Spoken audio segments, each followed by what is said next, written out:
यानी कि कुल मिला के तेजस्वी यादव और आरजेडी ये दिखाने का प्रयास कर रही है कि भले ही संख्या हमारी 25 है, लेकिन 25 होने के बावजूद भी 200 प्लस वाली सरकार को हम घुटने टेकने पे मजबूर कर सकते हैं। तो कह रहे थे भाग गया विपक्ष, भाग गया विपक्ष के नेता भाग गए, बहुत सारी बातें हुई बिहार की राजनीति में। क्या ऐसा करें कि एक बार फिर से जनता हम पे उतना ही भरोसा करने लगे। 2025 में ना सही 2030 में तो कम से कम सत्ता तक हम पहुंचे, छुट्टी मनाते हुए, समुद्र का मजा लेते हुए, और सारी तैयारियां जो है, सारा चक्रव्यूह जो है वहां रचा गया। तेजस्वी यादव ने अपना मुंह खोला और मुंह खोला तो सीधे सरकार को 100 दिन का अल्टीमेटम दे दिया। सरकार के एक एक वायदे का हिसाब लेंगे जो उन्होंने चुनाव से पहले जनता से किया। उसमें लालू जी पहुंचे, लेकिन राबड़ी और तेजस्वी यादव ने दूरी बनाई। समीक्षा बैठक के दरमियान बगल में ना बैठ करके उधर बैठे, तो ये मैसेज दिया गया कि अब हम संजय यादव को धीरे धीरे दूर करेंगे। खबर है कि सभी विधायकों को, जो जीते हुए 25 विधायक हैं उनको, उनके साथ, और जो हारे हुए प्रत्याशी हैं विधानसभा में उनके, मतलब आरजेडी के, उन सभी को एक टास्क दिया गया है कि अपने अपने क्षेत्र की जन समस्याओं की सूची तैयार करें। हम कम हैं, कमजोर नहीं, ये बातें विपक्ष के ऊपर सटीक बैठती है। इन दिनों विपक्ष सक्रिय नजर आ रहा है बिहार की राजनीति में। आपको बता दें कि कुछ ही दिनों में विधानसभा सत्र भी शुरू होने वाला है। 2 फरवरी से बजट सत्र शुरू होने वाला है। उससे पहले विपक्ष पूरी तरीके से तैयारियों में जुटा है। ये मानना है कि भले विपक्ष की संख्या कम है, लेकिन कमजोर नहीं है। कितनी तैयारियां हैं, क्या कुछ होने वाला है आने वाली राजनीति में, बातचीत करेंगे पूरे विस्तार से। मेरे सहयोगी निशिकांत जी हमारे साथ हैं। विपक्ष इन दिनों सक्रिय नजर आ रहा है बिहार की राजनीति में, बैठकें चल रही हैं। सत्र से पहले ये बैठकें जो शुरू हुई हैं, क्या इसका क्या मतलब है? देखिए, इस चीज को समझने के लिए आप एकदम शुरू से समझिए। विधानसभा चुनाव के बाद क्या हुआ, तुरंत बाद विधानसभा चुनाव में तेजस्वी यादव को कम सीटें मिली। तेजस्वी यादव के नेतृत्व में ये चुनाव लड़ा गया था, और मात्र 25 सीटें, पिछली बार की तुलना में आधे से भी कम, मतलब 1/3, ठीक है, 79 से 25 पर आ गए। तेजस्वी यादव को गहरा सदमा भी लगा, क्योंकि चुनाव उन्हीं के नेतृत्व में लड़ा गया था। फुल फेज में तेजस्वी यादव थे इस चुनाव में, तो सदमा लग गया। सदमा लगने के बाद जो है, सदमे को कम करने के लिए तेजस्वी यादव विदेश गए लंबी छुट्टी पे, और सारी तैयारी विदेश में ही हुई। बिहार में कैसे जनता को फेस करना है, कैसे सरकार को घेरना है, कैसे पार्टी के अंदर जो विश्वासघाती हैं उनसे कैसे निपटना है, पार्टी में जो विश्वास पात्र लोग हैं जो रूठे हुए हैं किसी न किसी कारण से, उनको कैसे फिर से एक बार मनाना है, तेज प्रताप यादव, रोहिणी आचार्य के सवालों का कैसे जवाब देना है, क्या कुछ बिहार की राजनीति में हम क्या ऐसा करें कि एक बार फिर से जनता हम पे उतना ही भरोसा करने लगे। 2025 में ना सही 2030 में तो कम से कम सत्ता तक हम पहुंचे। ये सारी तैयारियां विदेश में बैठ के आराम से जो है, छुट्टी मनाते हुए, समुद्र का मजा लेते हुए, और सारी तैयारियां जो है, सारा चक्रव्यूह जो है वहां रचा गया है। अब चीजों को और समझिए से देखिए, तेजस्वी यादव जब विदेश में थे, लोग कह रहे थे भाग गया विपक्ष, भाग गया विपक्ष के नेता भाग गए, बहुत सारी बातें हुई बिहार की राजनीति में। अब जैसे ही बेचारे लौटते ही लैंड फॉर जॉब में पेशी हो गई कोर्ट में, ठीक है, वहां से उन्होंने कुछ नहीं कहा। भाइयों का आमना सामना हुआ, लालू जी भी पहुंचे, राबड़ी जी भी पहुंची, तमाम जो बहनें थी वो भी पहुंची जो वहां आरोपी थी। और बिहार पहुंचते ही तेजस्वी यादव ने अपना मुंह खोला, और मुंह खोला तो सीधे सरकार को 100 दिन का अल्टीमेटम दे दिया। याद होगा आपको वो बयान कि हम 100 दिन तक कुछ नहीं बोलेंगे, लेकिन 100 दिन के बाद सरकार के एक एक वायदे का हिसाब लेंगे जो उन्होंने चुनाव से पहले जनता से किया, एक एक सवाल लेंगे। ये सारी रणनीति विदेश में हुई, भारत में भी नहीं, विदेशों में बैठ के रणनीति बनाई गई। और उसके बाद देखिए तुरंत एक्शन में आ गए तेजस्वी यादव। हालांकि एक्शन में आने से पहले कुछ और चीजें घटित हुई। तेज प्रताप यादव पहुंचे निमंत्रण लेकर के मकर संक्रांति का, उसमें लालू जी पहुंचे, लेकिन राबड़ी और तेजस्वी यादव ने दूरी बनाई। ऐसा नहीं था कि भाई प्रेम नहीं था, बेटे का प्रेम नहीं था, लेकिन पार्टी अलग है।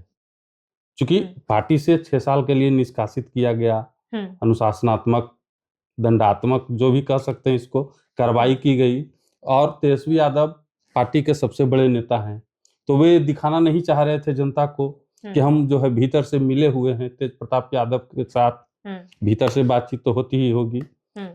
तस्वीरें भी निकल करके सामने आई, कई भतीजी के साथ खेलते हुए घर पहुंचे, बातचीत तो कहीं ना कहीं हुई ही होगी, लेकिन जनता को दिखाना नहीं चाहते हैं इस तरीके का, ताकि जनता जो है कहीं ना कहीं कंफ्यूजन में रहे। हालांकि लालू प्रसाद यादव आए तो चूंकि बेटा है, बेटे ने नई शुरुआत की है तो आना जरूरी था, ये मैसेज भी देना जरूरी था। लालू जी तेज प्रताप यादव को सेट करना चाहते हैं जनशक्ति जनता दल के मार्फत से ही, तो इसलिए भी लालू जी को वहां आना जरूरी था। जनता में मैसेज जाना चाहिए था कि नहीं भाई, लालू जी का ही बेटा तेज प्रताप यादव हैं। ये सारी चीजें हुई। उसके बाद देखिए तुरंत एक्शन में आए तेजस्वी यादव अपने सभी सांसदों के साथ, ठीक है, सभी सांसदों के साथ समीक्षा बैठक हुई, हार की समीक्षा हुई, ठीक है। और उस तस्वीर को आप गौर से देखिएगा, हार समीक्षा बैठक जो हुई है उस तस्वीर को अगर आप गौर से देखेंगे तो उस तस्वीर में भी एक मैसेज है। उस तस्वीर में आप देखेंगे कि एक तरफ तेजस्वी यादव के मीसा भारती हैं जो उसका परिवार है, और दूसरी तरफ अभय कुशवाहा है जो उसके संसदीय दल के नेता हैं, आरजेडी पार्टी के, राष्ट्रीय जनता दल के संसदीय दल के नेता हैं अभय कुशवाहा सांसद।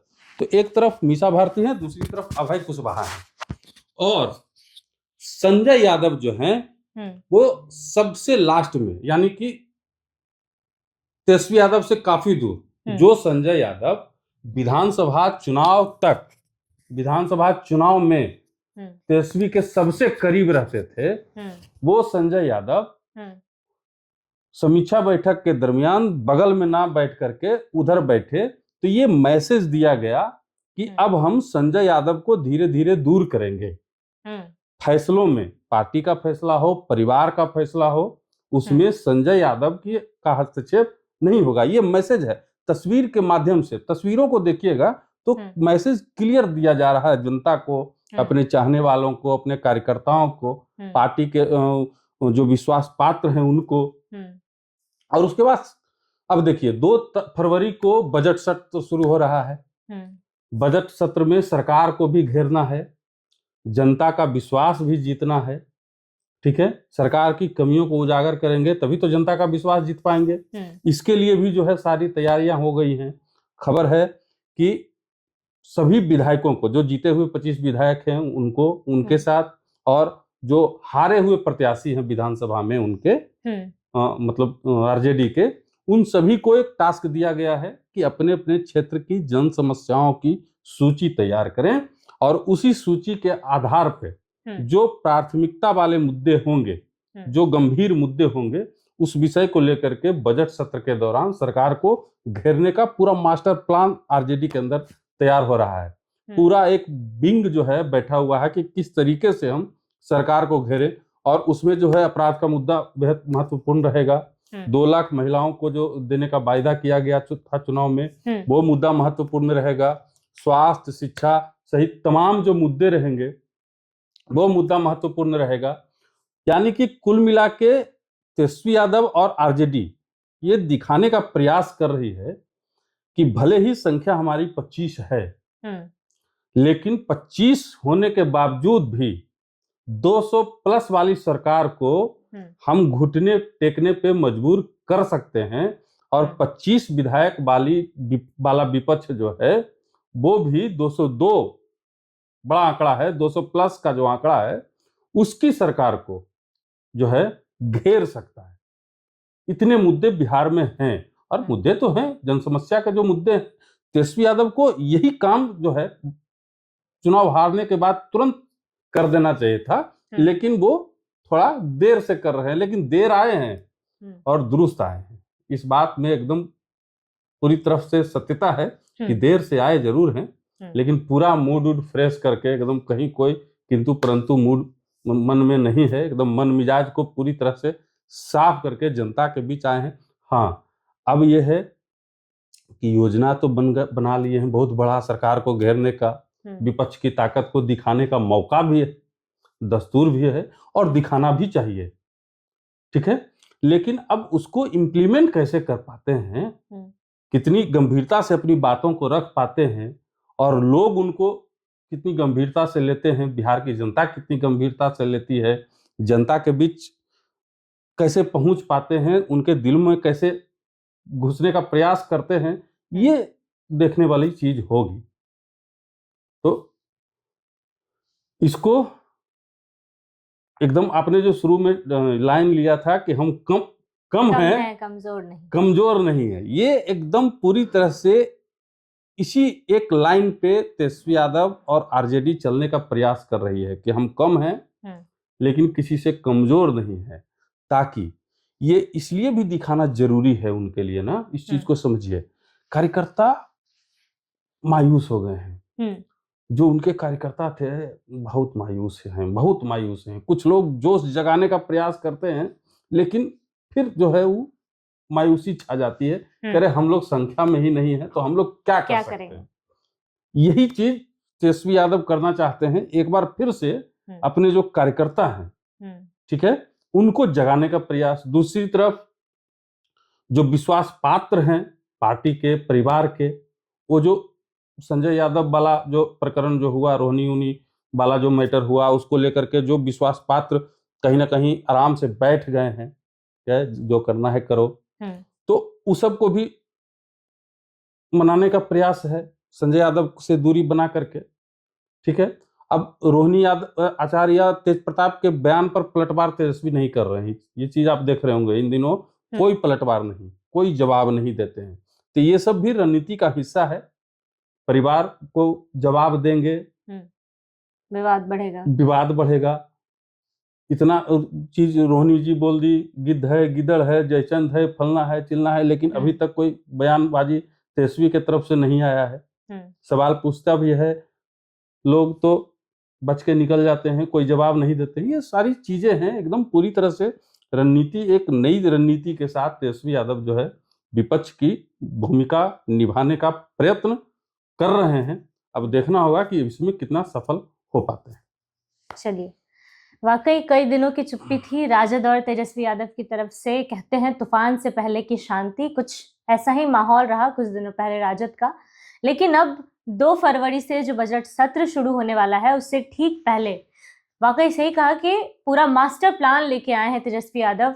जहां भी, जिस भी यात्रा में गए थे, जिस भी टूर पे गए थे, वहां से एक पूरा मास्टर प्लान लेके गए हैं कि किस तरीके से सरकार को घेरेंगे और क्या क्या मुद्दा रखेंगे इस बार के बजट सत्र में, और बिहार की जनता तक कैसे अपनी बातों को पहुंचाएंगे। फिलहाल इस खबर में इतना ही। अपडेट्स के लिए बने रहिए हमारे साथ। बहुत बहुत धन्यवाद।